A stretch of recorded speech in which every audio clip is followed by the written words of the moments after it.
Hello friends, I hope all you are doing good. Welcome again to my YouTube channel rising learning king star, जहां मस्ती से पढ़ाएंगे और आप मस्ती से पढ़ेंगे। तो इसके प्रीवियस एपिसोड में हमने सेंटेंस कंप्लीट किया था, जिसमें मैंने आप लोगों को टाइप्स ऑफ सेंटेंस बताए थे। 4 टाइप्स ऑफ बताए थे, मेनली 4 काइंड्स ऑफ सेंटेंस। मैंने सेंटेंस के डेफिनेशन को बताया था, फ्रेज बताया था, क्लॉजेस बताया था।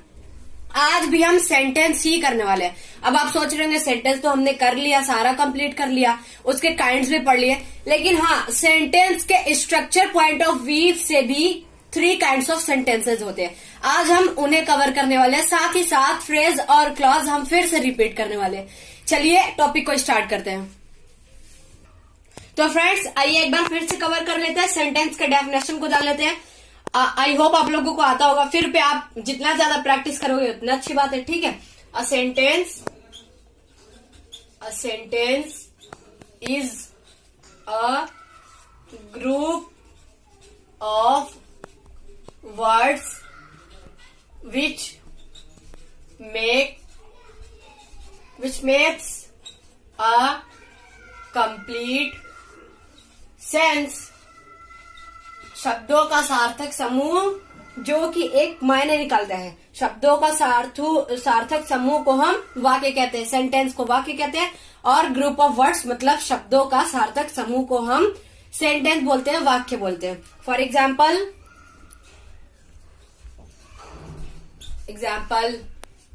he goes to school, ये सब मैं पहले भी बता रखा हूं, लेकिन फिर से मैं एक बार रिपीट कर दे रहा हूं, क्योंकि हमें जब जानना है कि स्ट्रक्चर पॉइंट ऑफ व्यू से सेंटेंस को पढ़ना है तो फिर हमें उसका डेफिनेशन पता होगा। आई होप यहाँ पे कुछ नए भी होंगे जो मेरे वीडियोस को देख रहे होंगे, तो उन्हें पता नहीं होगा कि सेंटेंस क्या होता है, जबकि मैंने अपलोड कर दिया है। इससे प्रीवियस एपिसोड में हमने बात किया था सेंटेंस, फ्रेजेस, क्लॉजेस, बट फिर पे मैं रिपीट कर दे रहा हूँ। A sentence is a group of words which makes a complete sense, ठीक है। और एग्जाम्पल मैंने लिया है, he goes to school, she runs a race. Simple sentence, शब्दों का समूह वाक्य कहलाता है, ठीक है। चलिए आगे बढ़ते हैं हम। तो फ्रेंड्स, आप में से किसी ने मुझसे पूछा था, कमेंट सेक्शन में लिखा था कि भाई एक बार आप डिफरेंस बिटवीन सेंटेंस और फ्रेज बता दो। तो ऐसा तो हो नहीं सकता, आप लोग कुछ भी कहो और मैं करूँ ना, इसलिए मैं बता रहा हूँ difference between sentence and phrase. हालांकि इसके प्रीवियस एपिसोड में भी मैंने बता दिया था, लेकिन अब मैं उसे लिखवा करके बताऊंगा बिल्कुल डीपली में, क्योंकि भाई मुझसे किसी ने कहा है और मैं वो पूरा ना करूं, ऐसा तो नहीं हो सकता है। आप लोग मुझसे कहो, a sentence has a subject and predicate of its own, but phrase has no subject or a predicate of its own। अब यहाँ पे 2 वर्ड्स हैं, सब्जेक्ट और प्रेडिकेट। पिछले इसके पहले वाले एपिसोड में मैंने बता दिया था कि सब्जेक्ट और प्रेडिकेट होता क्या है, डीपली में बताया था, जूनियर क्लासेस में आप लोग पढ़ रखे हो, और मैंने एग्जांपल लेकर के भी बताया था। तो अगर आपने उन वीडियोस को नहीं देखे तो जाइए यूट्यूब पे सर्च करिए राइजिंग लर्निंग किंग स्टार, वहां पे वीडियोस को देखिए, क्योंकि जब तक वो वीडियोस नहीं देखेंगे तब तक आपको पता नहीं चलेगा कि हम अभी कर क्या रहे हैं। सब्जेक्ट और प्रेडिकेट नहीं पता चलेगा तो सेंटेंस का कोई काम ही नहीं है, ठीक है। A sentence has a subject and predicate of its own, but phrase has no subject और a predicate of its own, ठीक है। तो सेंटेंस और फ्रेज के बीच में बस इतना सही अंतर है, छोटा सही अंतर है, कि सेंटेंस के पास उसका खुद का सब्जेक्ट और प्रेडिकेट होता है, फ्रेज के पास उसका खुद का सब्जेक्ट और प्रेडिकेट नहीं होता है। नहीं समझ में? कोई बात नहीं, मैं फिर से बता रहा हूं, एग्जाम्पल के साथ देखते हैं और अच्छे से समझ में आएगा। Example, he goes. अब आप आसानी से बता सकते हो कि ये मेरा सेंटेंस है या फिर फ्रेज। ऑफ कोर्स ये मेरा सेंटेंस है। कैसा सेंटेंस है कुछ लोग समझेंगे ना इसे फ्रेज समझेंगे, क्योंकि 2 वर्ड का है। ऐसा तो सेंटेंस भाई 2 वर्ड से भी मिलकर के बन सकता है, ग्रुप ऑफ वर्ड्स बस होना चाहिए। ठीक है, ठीक है। तो फिर ये मेरा सेंटेंस है। क्यों सेंटेंस है? क्योंकि इसके पास इसका खुद का सब्जेक्ट भी और प्रेडिकेट भी है। सब्जेक्ट ही हो गया, सब्जेक्ट मैंने ही को अलग कर दिया, गोज मेरा प्रेडिकेट हो गया। ठीक है, अब सेंटेंस में एक से ज्यादा भी प्रेडिकेट हो सकते हैं, सब्जेक्ट भी हो सकते हैं। तो यहाँ पे तो मेरा ही जो है वो मेरा सब्जेक्ट है और बाकी जो गोज है वो मेरा प्रेडिकेट है। तो सेंटेंस क्या होता है? जिसके पास उसका खुद का सब्जेक्ट और प्रेडिकेट हो वो मेरा सेंटेंस होता है। और फ्रेज क्या होता है? जिसके पास खुद का सब्जेक्ट और प्रेडिकेट नहीं हो। तो हमने देखा कि भाई ही और ही गोज, जब हमने सेंटेंस लिया तो उसमें ही जो मेरा सब्जेक्ट निकला और गोज मेरा प्रेडिकेट निकला। मतलब ये जो सेंटेंस है इसके पास इसका सब्जेक्ट भी है और प्रेडिकेट भी है, तो हम इसे फ्रेज ना कह करके हम इसे सेंटेंस बोलेंगे। ठीक है, यहाँ पे सब्जेक्ट भी है और प्रेडिकेट भी है। एक एग्जांपल हम लेते हैं, जैसे हेयर एंड देयर। अब आप बताओ, यहाँ पे ना तो हमें सब्जेक्ट दिख रहा है, ठीक है, यहाँ पे तो सब्जेक्ट ही नहीं है भाई, प्रेडिकेट की बात छोड़ो, सब्जेक्ट ही नहीं है, तो हम इसे कह सकते हैं ये मेरा फ्रेज है। क्यों फ्रेज है? क्योंकि फ्रेज क्या कहता है? फ्रेज के पास उसका खुद का सब्जेक्ट या फिर प्रेडिकेट नहीं होता है, और हेयर और देयर में मेरा सब्जेक्ट ही नहीं है, तो ये मेरा फ्रेज हुआ। ठीक है, तो यहाँ पे आप लिख लो सेंटेंस। क्यों सेंटेंस हुआ? क्योंकि इसके पास इसका खुद का सब्जेक्ट भी है और प्रेडिकेट भी है। हेयर एंड देयर ये मेरा फ्रेज हुआ, क्योंकि फ्रेज के पास इस हेयर एंड देयर के पास सब्जेक्ट ही नहीं है, तो हम कह सकते हैं ये मेरा फ्रेज है। बस भाई यही छोटा सा डिफरेंस था कि सेंटेंस के पास उसका खुद का सब्जेक्ट और प्रेडिकेट होता है और फ्रेज के पास उसका खुद का सब्जेक्ट और प्रेडिकेट नहीं होता है। और अगर सब्जेक्ट और प्रेडिकेट नहीं पता है तो जाइए इससे पिछले वीडियोस को सर्च करिए और देखिए। ठीक है, चलिए आगे बढ़ते हैं हम। आई होप भाई आपको समझ में आया होगा कि डिफरेंस क्या होता है सेंटेंस और फ्रेज के बीच में। मैंने बहुत ही अच्छे से अपना बेस्ट देने का ट्राई किया और मुझे बहुत ही अच्छा लगा कि आप में से किसी ने मुझसे पूछा कि भाई ये चीज मुझे बताओ। Thank you very much. ठीक है, तो यहाँ पे अब हम नेक्स्ट टॉपिक है हमारा काइंड्स ऑफ सेंटेंसेस। तो उससे पहले मैं बोल देना चाहता हूँ कि बिना किसी हेजिटेशन के आप कमेंट सेक्शन में कुछ भी पूछ सकते हो, जो भी डाउट क्लियर हो टॉपिक से related. Okay, kinds of sentences. अब सेंटेंसेस के प्रकार, इससे प्रीवियस एपिसोड में मैंने क्या बताया था? 4 टाइप्स ऑफ सेंटेंस, असर्टिव और डिक्लेरेटिव, जिसमें मेरा नेगेटिव भी हो सकता है स्टेटमेंट, और इंट्रोगेटिव, एक्सक्लामेटरी और इंपेरेटिव सेंटेंस। एक्सक्लामेटरी के साथ मैंने ऑप्टेटिव भी बताया था। ठीक है, लेकिन अब हम क्या करने वाले हैं? काइंड्स ऑफ सेंटेंस हम पढ़ने वाले हैं, लेकिन स्ट्रक्चर पॉइंट ऑफ व्यू से। चलिए देखते हैं। There are 3 kinds of sentences from structure point of view। ठीक है, तो स्ट्रक्चर पॉइंट ऑफ व्यू से 3 काइंड्स ऑफ सेंटेंस होते हैं। कौन कौन से होते हैं? चलिए देखते हैं। पहला सिंपल सेंटेंस, ठीक है, सिंपल सेंटेंस। दूसरा compound sentence,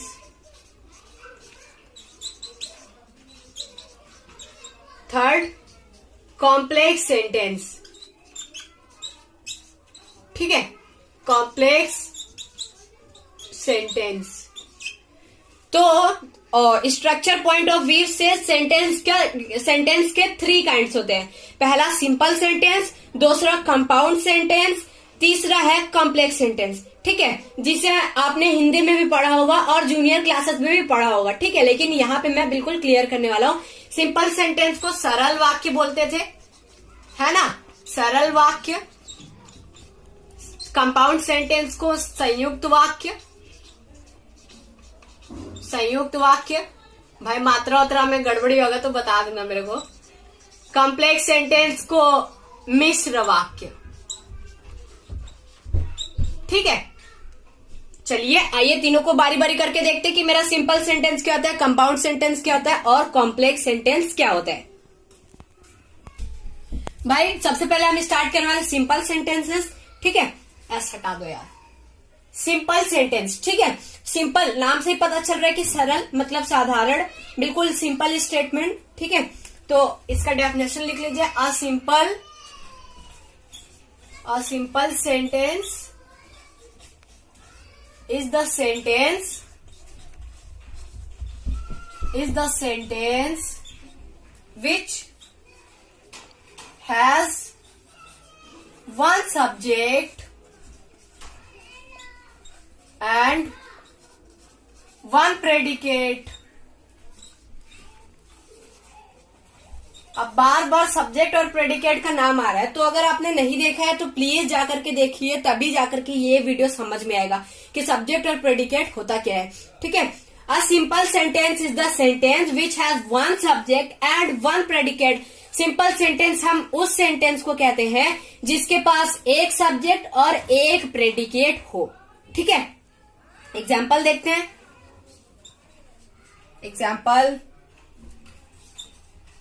Gurpreet, such a unique name. Gurpreet is writing a letter. Gurpreet पत्र लिख रहा है। अब यहाँ पे सिंपल सेंटेंस है, क्योंकि यहाँ पे तो बिल्कुल सिंपल स्टेटमेंट बताया जा रहा है नॉर्मली कि गुरप्रीत पत्र लिख रहा है, और इसके पास इस सेंटेंस के पास इसका खुद का एक सब्जेक्ट है और एक ही प्रेडिकेट है। गुरप्रीत मेरा सब्जेक्ट हो गया और बाकी सब मेरे प्रेडिकेट हो गए, ठीक है। एक और एग्जांपल लेकर के देखते हैं। Manoj invited his friends to tea. Manoj ने अपने दोस्तों को इनवाइट किया चाय के लिए, ठीक है। अब यहाँ पे अभी आप देख लो, मनोज मेरा सब्जेक्ट हो गया, बाकी सब मेरे प्रेडिकेट हो गए।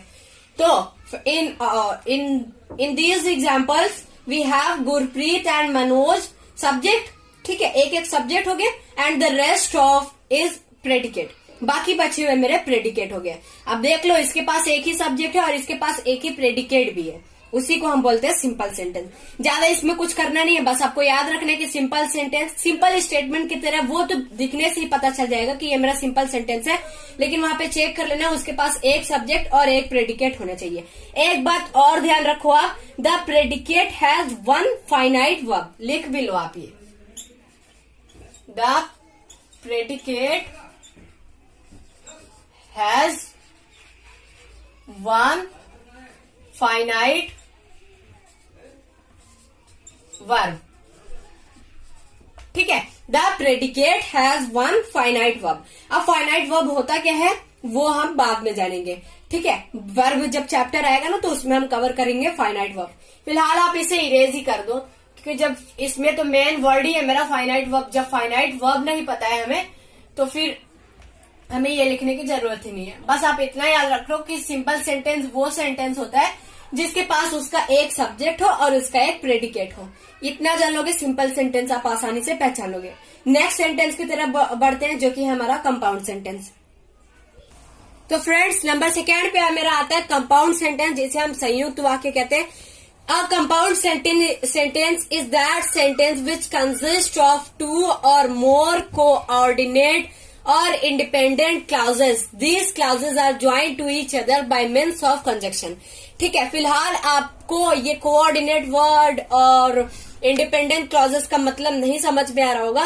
फिर मैं यहाँ पे अभी कुछ वर्ड्स लिखवाने वाला हूँ जो कि आपको याद करने हैं, उससे आप पता कर सकते हो कि कोऑर्डिनेट वर्ब क्या होगा, और जब हम कोऑर्डिनेट कंजक्शन क्या होते हैं, और जब हम कंजक्शन चैप्टर कवर करेंगे तो उसमें भी हम जानेंगे। फिलहाल मैं कुछ वर्ड्स लिखवाने वाला हूँ। उससे पहले मैं डेफिनेशन का मतलब बता देता हूँ।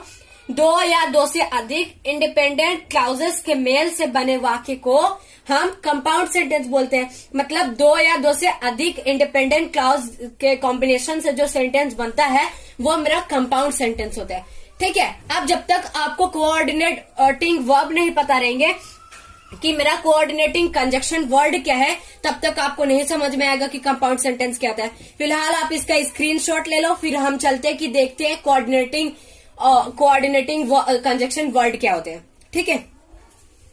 तो फ्रेंड डेफिनेशन में मेरा आया था कोऑर्डिनेटिंग कंजक्शन के में मतलब दो या दो से अधिक कोऑर्डिनेटिंग कंजक्शन या फिर इंडिपेंडेंट क्लाउजेस बोल लो आप, उसके मेल से मतलब उसके कॉम्बिनेशन से जो मेरा सेंटेंस बनता है वो मेरा कंपाउंड सेंटेंस होता है, मतलब संयुक्त वाक्य होता है। तो अब आपको नहीं पता है कि कोऑर्डिनेटिंग कंजक्शन क्या होते हैं, तो मैंने कुछ वर्ड्स लिख दिए हैं जो कि आपको याद करने हैं। उसके बेसिस पे आप कभी भी कोई भी सेंटेंस में मतलब कंफ्यूज नहीं होगे पहचानने में कि ये मेरा कंपाउंड सेंटेंस है या फिर सिंपल सेंटेंस या फिर कॉम्प्लेक्स सेंटेंस। ठीक है, तो आप आसानी से कंपाउंड सेंटेंस को पहचान सकते हो। कैसे पहचान सकते हो? The following are the main coordinating conjunction. ये जो वर्ड्स लिखे ना, and, as well as, so, therefore, otherwise, or, but, yet, still, nevertheless, consequently, either dash or, neither dash nor, not only dash but also, comma etc। ठीक है, ये जो सारे words है ना, अगर ये वर्ड्स आ गए कोई भी सेंटेंस में तो आप समझ जाना कि वो मेरा कंपाउंड सेंटेंस ही है। रेयर केसेस में ऐसा हो भी सकता है कि वो कंपाउंड सेंटेंस ना हो, लेकिन 95% आप बोल सकते हो कि जहां पे भी ये वर्ड्स आपको दिखेंगे आप समझ जाना कि वो मेरा कंपाउंड सेंटेंस ही है। For example, Mohan met me and gave me a pen. अब यहाँ पे अगर आपको वर्ड याद है कि मेरा कंपाउंड सेंटेंस के अंदर एंड वर्ड आता है, तो आप आसानी से आपको 3 सेकेंड्स भी नहीं लगेगा पहचानने में कि ये मेरा कंपाउंड सेंटेंस है। ठीक है, एंड, यहाँ पे एंड वर्ड आया, Mohan met me and gave me a pen. ठीक है, यहाँ पे एंड वर्ड आया, आपको याद है कि ये मेरा कंपाउंड सेंटेंस में ये मेरा वर्ड आता है, तो आसानी से आप लिख सकते हो कि ये मेरा कंपाउंड सेंटेंस है। एक और एग्जांपल लेते हैं, हरी अप और you will miss the train. अब अगर आपको याद है कि और मेरा जो वर्ड है वो मेरा कंपाउंड सेंटेंस में आता है, तो आप आसानी से लिख सकते हो कि ये मेरा कंपाउंड सेंटेंस है। अगर आपको वर्ड्स नहीं याद है तो आपको थोड़ा सा समझने में टाइम लग सकता है, लेकिन अगर आप थोड़ा टाइम दे करके ये वर्ड्स याद कर लोगे ना तो आप आसानी से पहचान जाओगे कि ये मेरा कंपाउंड सेंटेंस है। क्योंकि कंपाउंड सेंटेंस में ये जो कोऑर्डिनेटिंग कंजक्शन वर्ड है ना, ये आ जाते हैं मेरे, and as well as, so, therefore, otherwise, or, but, yet, still, nevertheless, consequently, either, or, neither, nor, not only, but also, etc words भी आ सकते हैं। ठीक है, और nevertheless, एक एग्जाम्पल मैं बता रहा हूँ, he is mischievous, nevertheless he is intelligent। ठीक है, यहाँ पे दो अलग मतलब अपोजिट बातें बोली जाती है। जैसे एक बार ये भी बोला जा रहा है कि वो शरारती है, लेकिन दूसरी तरफ ये भी बोला जा रहा है कि वो समझदार भी है, इंटेलिजेंट भी है। ठीक है, he is mischievous, nevertheless he is intelligent. अगर आपको नहीं याद रहेगा कि नेवरदलेस मेरा जो वर्ड है वो कौन से सेंटेंस में आता है, तो आप कैसे पहचानोगे कि वो मेरा कंपाउंड सेंटेंस है या फिर सिंपल सेंटेंस है? अगर आपको वर्ड याद है कि नेवरदलेस मेरा जो वर्ड है वो कंपाउंड सेंटेंस में आता है, तो आप आसानी से लिख सकते हो कि वो मेरा कंपाउंड सेंटेंस है। इसलिए मैं बोल रहा हूँ कि आपको थोड़ा सा टाइम देना और इन वर्ड्स को याद करना है। And, as well as, so, therefore, otherwise, or, but, yet, still, nevertheless, consequently, either, or, neither, nor, not only, but also, etc। Okay, समझ में आ गया होगा। एक बार आप ये वर्ड्स याद कर लो बस, उसके बाद कंपाउंड सेंटेंस आपके लिए दाएं हाथ का खेल है। चलिए हम कॉम्प्लेक्स सेंटेंस की तरफ बढ़ते हैं। कॉम्प्लेक्स सेंटेंस, मिश्र वाक्य। A complex sentence has one main clause and one और मोर सबऑर्डिनेटेड क्लॉज। ठीक है, इसका मतलब जनरली आपसे डेफिनेशन नहीं पूछते हैं, फिर भी मैंने डेफिनेशन बनाने की कोशिश की है। कॉम्प्लेक्स सेंटेंस हम उस सेंटेंस को बोलते हैं जिसके पास एक वन मैन क्लॉज होता है और एक या एक से अधिक सबऑर्डिनेट क्लॉजेस होते हैं। ठीक है, फिलहाल ये वर्ड्स का मीनिंग आपको बाद में पता चलेगा। ठीक है, हम इसका एग्जाम्पल लेकर के समझते हैं। Example, I met a man who was an engineer. ठीक है, example number 2, when he saw the police he ran away। ठीक है, एक और एग्जाम्पल ले लेता हूं, you will pass if you work hard। ठीक है, पहला एग्जाम्पल मैंने क्या लिया है, I met a man who was an engineer. मैं एक आदमी से मिला जो कि इंजीनियर था। ठीक है। एग्जाम्पल नंबर सेकेंड क्या है, वेन ही सा the police he ran away. जब उसने पुलिस को देखा तो वो भाग गया। थर्ड एग्जाम्पल क्या है, you will pass if you work hard. तुम पास हो जाओगे अगर तुम कड़ी मेहनत करोगे। ठीक है। तो यहाँ पे ऐसा सेंटेंस में, कॉम्प्लेक्स सेंटेंस में आप एक चीज नोटिस करोगे कि यहाँ पे इंटरडिपेंडेंट बातें ज्यादा आती है, मतलब कनेक्शन जरूर होता है। जब उसने पुलिस को देखा तो वो भाग गया, यहाँ पे पुलिस का भागने से कनेक्शन है। ठीक है। यू विल पास, तुम पास हो जाओगे। पास होना किस पे निर्भर कर रहा है, हार्ड मतलब वर्क हार्ड पे। पास किस पे डिपेंड कर रहा है, कड़ी मेहनत पे। ठीक है। तो और पहला वाला क्या, I met a man who was an engineer. मैं एक आदमी से मिला जो कि एक इंजीनियर था। यहाँ पे कॉम्प्लेक्स सेंटेंस में हमको बहुत ज्यादा टाइम्स हु वर्ड्स भी देखने को मिलते हैं। ठीक है। यहाँ पे पहली बात तो इंटरडिपेंडेंट सेंटेंस होता है, मतलब एक दूसरे का कनेक्शन जरूर होता है। आदमी का कनेक्शन किससे है, इंजीनियर से है। पुलिस का कनेक्शन किससे है, भागने से है। जो मैंने सेंटेंस लिया मैं उसके बेसिस पे बता रहा हूँ। पास होने किस पे डिपेंड कर रहा है, हार्ड वर्क पे। अगर हार्ड वर्क करेंगे तो पास होंगे, नहीं तो नहीं पास होंगे। ठीक है। दोनों हो सकता है। अगर वो पास, उसको होना है पास, तो उसे हार्ड वर्क करना पड़ेगा। यहाँ पे डिपेंडेंट सेंटेंस ज्यादा हमें देखने को मिलते हैं। ठीक है। फिर आप डेफिनेशन की तरफ बच जाओ, जो मैं बोल रहा हूँ उस पर ज्यादा ध्यान दो। उसने जब पुलिस को देखा तो वो भाग गया, यहाँ पे पुलिस का भागने से कनेक्शन है। तो यहाँ पे इंटरडिपेंडेंट बातें, मतलब डिपेंडेंट बातें, रिलेशन जरूर आ जाता है ऐसे सेंटेंस में, कॉम्प्लेक्स सेंटेंस में। आई होप समझ में आया होगा। ठीक है। आइए हम कुछ एक्सरसाइजेस प्रैक्टिस करते हैं। तो फ्रेंड्स, कंपाउंड सेंटेंस में मेरा कोऑर्डिनेटिंग कंजक्शन आया था, तो मैंने सिंपली आप लोग को वर्ड्स बता दिए कि ये वर्ड्स आपको याद करने हैं। कोऑर्डिनेटिंग कंजक्शन जब हम कंजक्शन चैप्टर पढ़ेंगे तो उसमें हम कवर करेंगे। और कॉम्प्लेक्स सेंटेंस में मेरा सबऑर्डिनेटिंग कंजक्शन आया। ठीक है। तो फिर मैंने यहाँ पे कुछ सबऑर्डिनेटिंग कंजक्शन भी लिख दिए ताकि उसके बेसिस पे आपको ये चैप्टर समझ में आ जाए। ठीक है। वो कौन कौन से कंजक्शन से देख लो आप, as, if, before, after, because, though, even though, while, when, whenever, if, during, as soon as long as, since, until, unless, where and wherever। ठीक है। तो ये जब वर्ड्स आपको याद रहेंगे ना, तो ये वर्ड्स अगर आपको सेंटेंस में दिखे तो आप समझ जाना कि ये मेरा कॉम्प्लेक्स सेंटेंस है। मैंने भी ऐसे ही याद किया, मैंने वर्ड्स को याद कर लिया क्योंकि डेफिनेशन तो इसका कोई एग्जैक्ट है नहीं, कोई कुछ भी डेफिनेशन बताता है। तो डेफिनेशन के बेसिस पे हम कॉम्प्लेक्स सेंटेंस को उतने अच्छे से डिफाइन नहीं कर सकते। हालांकि कर सकते हैं, पहचान सकते हैं डेफिनेशन के बेसिस पे, बट अगर वर्ड्स याद रहेंगे तो हम फटाफट कर लेंगे।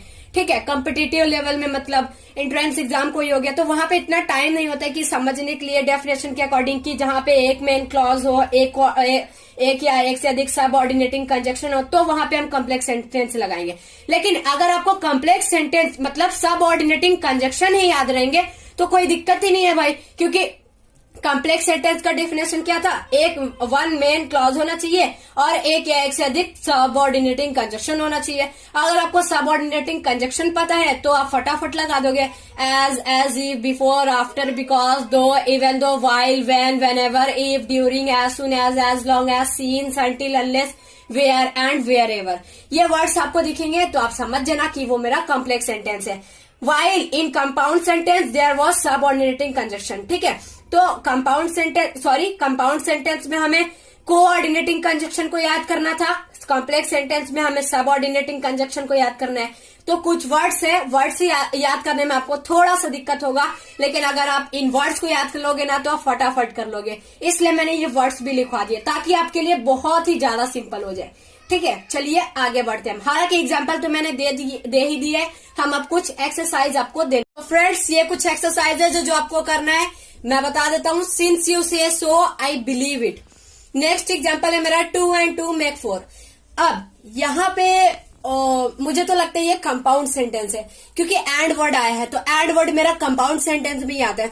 लेकिन ये मेरा सिंपल सेंटेंस है क्योंकि ये मेरा एक मतलब साधारण वाक्य बोला जा रहा है, 2 और 2 मिलकर के 4 बनते हैं। ठीक है। ये मेरा सिंपल सेंटेंस है। मैंने आप लोग को बोला था कि रेयर केसेस में 95% ऐसा हो कि वर्ड्स आएंगे तो वो मेरा कंपाउंड या फिर कॉम्प्लेक्स होगा, लेकिन 5% मैंने ये भी बोला था कि ऐसा हो भी सकता है कि वो कंपाउंड या फिर कॉम्प्लेक्स ना हो, चाहे उसके वर्ड्स ही क्यों ना हो। 2 and 2 make 4। अब ये मेरा सिंपल सेंटेंस हो गया, क्योंकि 2 और 2 4 बनते हैं, 2 और 2 मिलकर 4 बनते हैं, ठीक है।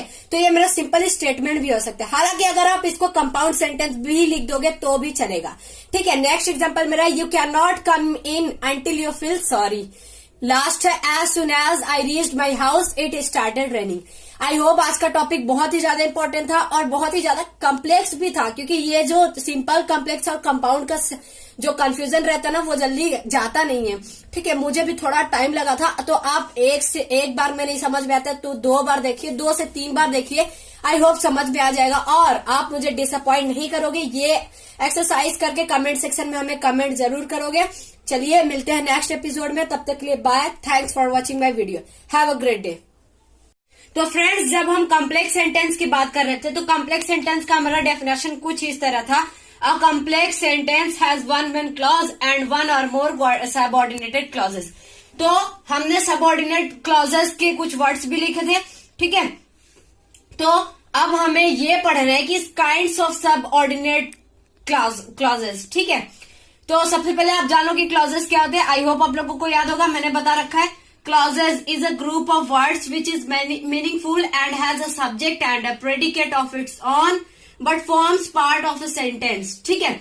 क्लॉज भी मेरा शब्दों का समूह ही होता है, जिसका कोई मीनिंगफुल, मतलब उसका कोई मान्य निकले, उस वाक्य का, शब्दों का समूह से जो वाक्य मिलकर बनता है, उसका कोई मतलब निकले और उसके पास एक सब्जेक्ट और उसका खुद का एक प्रेडिकेट हो, तो वो मेरा जो सेंटेंस होता है उसे हम क्लॉज बोलते हैं। जैसे मैंने आप लोग को एग्जाम्पल दिया था, the king sat on a thorn and the thorn was made up of gold. ऐसे करके मैंने कंजक्शन लगा करके दोनों को मिला दिया था। फिर हम क्या बोले थे कि अब हम उसे सेंटेंस नहीं क्लॉज बोलेंगे, ठीक है। तो फ्रेंड्स, अब हम स्टार्ट करने वाले काइंड्स ऑफ सबऑर्डिनेट क्लॉजेस, ठीक है। ये उतना ज्यादा इंपॉर्टेंट टॉपिक नहीं है, बट आप पढ़े रहोगे तो अच्छा रहेगा। काइंड्स ऑफ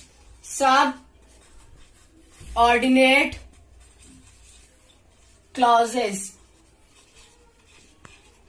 सबऑर्डिनेट क्लॉजेस कौन कौन से होते हैं, वर्ड्स मैंने लिखवा दिए थे, आई होप आप लोगों को याद भी हो गया होगा। तो अब हम बात करने वाले हैं काइंड्स ऑफ सबऑर्डिनेट क्लॉजेस, मतलब सबऑर्डिनेट क्लॉजेस कितने प्रकार के होते हैं। मेनली 3 काइंड्स के होते हैं subordinate clauses. 3 kinds of subordinate clauses, ठीक है। तो 3 प्रकार के सबऑर्डिनेट क्लॉजेस होते हैं। पहला होता है नाउन क्लॉजेस, दूसरा होता है adjective clauses, number 3 adverb clauses, ठीक है। तो noun clauses, adjective clauses, adverb clauses. आई होप आप लोगों को नाउन, एडजेक्टिव, एडवर्ब ये सब पता होगा, ठीक है। अगर नहीं भी पता होगा तो क्लॉजेस में मैं एक बार बताने वाला। अब हम बारी बारी करके इनको डीपली में एक्सप्लेन करने वाले हैं, ठीक है। अब हम इनको डीपली में पढ़ने वाले हैं। तो फ्रेंड्स, नाउन क्लॉजेस क्या होता है। A noun in a sentence functions as a subject of an object, ठीक है। किसी भी सेंटेंस में संज्ञा क्या करता है, मतलब noun is a name of person, place और थिंग्स। एब्सोल्युटली, आई होप आप लोगों को पता होगा, ठीक है। A noun in a sentence functions as a subject of an object, मतलब किसी भी सेंटेंस में नाउन का क्या काम होता है, वो एक मतलब कर्ता या कर्म के रूप में कार्य करता है। मतलब उसका फंक्शन क्या होता है, कर्ता या फिर कर्म के रूप में उसका काम करना, ठीक है। एज अ सब्जेक्ट और एन ऑब्जेक्ट, ठीक है। यहाँ पे और लगा लो, क्योंकि नाउन क्या करता है काम, किसी भी सब्जेक्ट या फिर ऑब्जेक्ट का वो वर्क करता है, नाउन क्लॉजेस, ठीक है। अगर आपसे पूछ लिया गया कि आप सिंपल सेंटेंस को कॉम्प्लेक्स सेंटेंस में कैसे बनाओगे by using a noun clauses, चलिए आइए वो भी देखते हैं। तो फ्रेंड्स, जो अभी मैंने आप लोगों को नाउन क्लॉजेस का डेफिनेशन लिखवाया था, आप डेफिनेशन की तरफ मत जाओ, ठीक है। डेफिनेशन आपसे पूछा नहीं जाता है, ठीक है। तो डेफिनेशन मेरा बस इतना था कि जो मेरा संज्ञा होता है वो एक सेंटेंस में कर्म या फिर सब्जेक्ट या फिर ऑब्जेक्ट के रूप में फंक्शन मतलब वर्क करता है। ठीक है, आप डेफिनेशन की तरफ मत जाओ। यहाँ पे देखो आप, combination of simple sentences into a complex by using noun clauses. अब हम क्या करने वाले, सिंपल सेंटेंस को मतलब हम सिंपल सेंटेंस को कॉम्प्लेक्स सेंटेंस के साथ कंबाइन करने वाले नाउन क्लॉजेस को ऐड करके। ठीक है, एग्जाम्पल नंबर फर्स्ट है he would pass, full stop है, आई न्यू इट। ठीक है, अगर अब इसको हमको कंबाइन करना है तो हम इसको कैसे कंबाइन कर सकते हैं, बाय यूजिंग नाउन क्लॉजेस। ठीक है, नाउन क्लॉजेस का ये हमें इस्तेमाल करना है और इन दोनों सेंटेंस को मतलब मिला देना है, कंबाइन कर देना है। ठीक है, तो चलिए देखते हैं। इसको मैं ऐसे लिख सकता हूं, I knew it that he would पास। ठीक है, सेंटेंस मेरा यही कह रहा है कि ही वुड पास, वो पास हो जाएगा, आई न्यू इट, मुझे पता था। तो इसको मैं अगर ऐसे लिख दो, I knew it that he would पास, मुझे पता है कि वो पास हो जाएगा। ठीक है, he would pass, I knew it, मुझे पता है कि वो पास हो जाएगा, I knew it that he would पास, मुझे पता है कि वो पास हो जाएगा। कोई भी डिफरेंस नहीं है, बस हमने नाउन क्लॉजेस का यूज करके इन दोनों सेंटेंस को कंबाइन कर दिया। नेक्स्ट वाला सेंटेंस है, you have rejected my application, tell me the reason. ठीक है, इसको आप ट्राई करना। चलिए आगे बढ़ते हैं हम। तो फ्रेंड्स, मेरा एडजेक्टिव क्लॉज क्या होता है, an adjective qualifies a noun और अ प्रोनाउन। अगर आपको पता है, आई होप पता होना भी चाहिए, एडजेक्टिव विशेषण हमारा क्या होता है, वो मतलब संज्ञा या फिर सर्वनाम की क्वालिटी को बताते हैं। Yes, this is the right definition. An adjective qualifies a noun और अ प्रोनाउन। जो विशेषण मेरा होता है वो नाउन या प्रोनाउन की विशेषता बताता है। तो ठीक उसी प्रकार जो मेरा एडजेक्टिव क्लॉज होता है वो भी मेरा नाउन या प्रोनाउन की क्वालिटी को ही डिफाइन करता है, मतलब सेम ही है। एडजेक्टिव जो काम करता है वही एडजेक्टिव क्लॉजेस भी काम करते हैं। For example, let's take an example,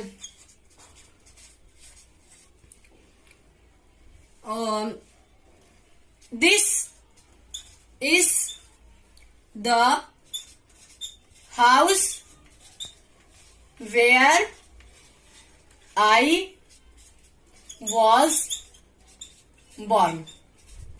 ठीक है, यही वो घर है जहां मैं पैदा हुआ था। ठीक है, तो ये रिलेशन बन गया, मतलब मेरा क्वालिटी बता रहा है, मतलब जहां मैं पैदा हुआ था, ये एडजेक्टिव क्लॉज ये मेरा है। ठीक है, और एक एग्जांपल है जैसे the boy who is wearing a red shirt is a friend of mine. ठीक है, तो ऐसे कुछ एग्जांपल्स हमें मिलेंगे। ठीक है, तो एडजेक्टिव जो मेरा एडजेक्टिव का काम होता है कि नाउन या प्रोनाउन की क्वालिटी को बताना, वही मेरा एडजेक्टिव क्लॉज का भी काम होता है, नाउन या प्रोनाउन की विशेषता को बताना। जैसे this is the house where I was born, यही वो घर है जहां पे मैं पैदा हुआ था। ठीक है, तो ये रिलेशन बता रहा है, क्वालिटी बता रहा है, आप जो भी कह लो, तो ये भी मेरा एडजेक्टिव क्लॉजेस है।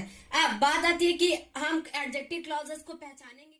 तो फ्रेंड्स, आप एडजेक्टिव क्लॉजेस को ऐसे पहचान सकते हो कि कंजक्शन, जिसे हम हिंदी में योजक बोलते हैं, उससे पहले कोई मतलब संज्ञा या फिर सर्वनाम जरूर होगा। जैसे हमने एग्जांपल लिया था, this is the house where I was born, तो वेयर से पहले, जो कि मेरा कंजक्शन है, where I was born, where से पहले मेरा क्या है, द हाउस। ठीक है, जो कि मेरा एक नाउन है। तो मैंने क्या बताया कि कंजक्शन जहां पे भी होगा, तो इस सेंटेंस में मेरा कंजक्शन है वेयर, तो उससे पहले मेरा नाउन या फिर प्रोनाउन जरूर आएगा। जैसे वेयर से पहले द हाउस आया था, this is the house where I was born. तो इसको ऐसे ही पहचान सकते हो कि एडजेक्टिव क्लॉज में कंजक्शन से पहले कोई मतलब नाउन या फिर प्रोनाउन निश्चिंत ही आएगा। ठीक है, वो जरूर से जरूर आएगा। जैसे एग्जांपल था, this is the house where I was born, इसमें मेरा वेयर जो है वो मेरा कंजक्शन है और उससे पहले मेरा नाउन आया है द हाउस। ठीक है, चलिए अब हम अपने लास्ट क्लॉजेस की तरफ बढ़ते हैं, जो कि है मेरा एडवर्ब क्लॉजेस। तो फ्रेंड्स, एडवर्ब क्लॉजेस मेरा क्या होता है, an adverb clauses functions as an adverb in the sentence.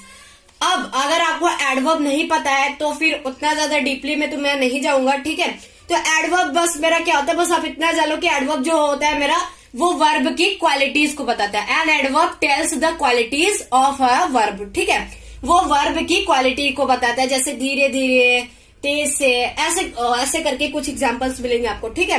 तो एडवर्ब मेरा वही होता है जो कि मेरा वर्ब के विशेषता को बताता है। An adverb clause functions as an adverb in the sentence. अब मैंने आपको एडवर्ब बता दिया कि एडवर्ब जो होता है वो वर्ब की क्वालिटीज को बताता है, तो same like that adverb clause भी मेरा एडवर्ब के जैसा ही काम करता है सेंटेंस में। For example, the bell rang after I reached school, ठीक है। Example number second, since you say so I believe you. अब एडवर्ब कई टाइप के होते हैं, जैसे adverb of place, adverb of time, ठीक है, adverb of purpose, adverb of result, adverb of comparison, adverb clause of comparison, adverb clause of manner, adverb clause of reason और cause, ठीक है। तो मतलब जैसे एडवर्ब ऑफ टाइम होता है, एडवर्ब ऑफ प्लेस होता है, एडवर्ब ऑफ मैनर होता है, उसी प्रकार मेरा एडवर्ब क्लॉज ऑफ टाइम होता है, एडवर्ब क्लॉज ऑफ प्लेस होता है, एडवर्ब क्लॉज ऑफ रीजन होता है, एडवर्ब क्लॉज ऑफ मैनर होता है, बहुत ढेर सारे होते हैं। तो उतना ज्यादा डीपली में आपको नहीं जाना है, बस आप इतना याद रखो कि जो मेरा एडवर्ब क्लॉज होता है वो मेरा एडवर्ब के जैसा ही फंक्शन मतलब काम करता है, और जो मेरा एडजेक्टिव क्लॉज होता है वो भी मेरा एडजेक्टिव के जैसा ही काम करता है। और मेरा नाउन क्लॉज क्या होता है, वो सेंटेंस में सब्जेक्ट या फिर ऑब्जेक्ट का कार्य करता है। आई होप ये तीनों kinds of subordinate clauses clear हो गए होंगे आपको। आपके उतना ज्यादा इंपॉर्टेंट टॉपिक नहीं था, लेकिन आप लोगों को याद रखना है कि एडजेक्टिव क्लॉज क्या होता है, नाउन क्लॉज क्या होता है, एडवर्ब क्लॉज क्या होता है, क्योंकि आपको आइडेंटिफाई करने के लिए जरूर दिया जाता है। तो मैंने आप लोगों को बता दिया, आप आसानी से आइडेंटिफाई कर सकते हैं। नाउन क्लॉजेस सेंटेंस में कोई सब्जेक्ट या फिर ऑब्जेक्ट का काम करती है। एडजेक्टिव क्लॉजेस क्या होता है, एडजेक्टिव क्लॉजेस में मेरा एडजेक्टिव के जैसा काम करता है, जो कि मेरा नाउन या फिर प्रोनाउन की विशेषता को बताएगा, क्वालिटीज को बताएगा। एडवर्ब क्लॉजेस क्या होता है, एडवर्ब क्लॉजेस भी मेरा एडवर्ब की तरह काम करता है, वो भी मतलब वर्ब की क्वालिटीज को बताएगा। तो अगर आपको एडवर्ब पता है, एडजेक्टिव पता है, नाउन पता है, तो आपको एडवर्ब क्लॉजेस, एडजेक्टिव क्लॉजेस और नाउन क्लॉजेस में बिल्कुल भी कंफ्यूजन नहीं होना चाहिए। सेम लाइक दैट, बस आप थोड़ा सा IQ यूज करके उसको पहचानने की कोशिश करना। आपको ऐसे सेंटेंस मिलेंगे, जैसे ये सेंटेंस मैंने ले लिया, the bell rang after I reached school. तो बस आपको ये दिखाना होगा कि मेरा एडवर्ब क्लॉजेस में मतलब ये मेरा कौन सा क्लॉजेस है, एडवर्ब क्लॉजेस या फिर एडजेक्टिव क्लॉजेस है या फिर नाउन क्लॉजेस है। तो बस आपको पहचानने के लिए आ सकते हैं, और रेयर केसेस में फिल इन द ब्लैंक्स की तरह भी आ सकते हैं। तो आई होप आज का टॉपिक आप लोगों को समझ में आया होगा। छोटा सा टॉपिक था, लेकिन बहुत ही ज्यादा इंपॉर्टेंट टॉपिक था। मैं ये नहीं कहूंगा बहुत ही ज्यादा इंपॉर्टेंट टॉपिक था, बल्कि मैंने बोल दिया है, सॉरी, बहुत ही ज्यादा इंपॉर्टेंट टॉपिक नहीं था, बट आपको इंपॉर्टेंट टॉपिक समझ के करना है उसे, ताकि आपको ये काम आए, क्योंकि एंट्रेंस एग्जाम के लेवल से भी बहुत ज्यादा ये इंपॉर्टेंट माना जाता है, इसलिए मैंने बोल दिया। वरना बोर्ड लेवल के हिसाब से ऐसे एडवर्ब क्लॉजेस, एडजेक्टिव क्लॉजेस ये सब आपको जल्दी मिलते नहीं है, ठीक है। चलिए, अच्छा, मिलते हैं नेक्स्ट एपिसोड में, तब तक के लिए bye, thanks for watching my video, have a great day.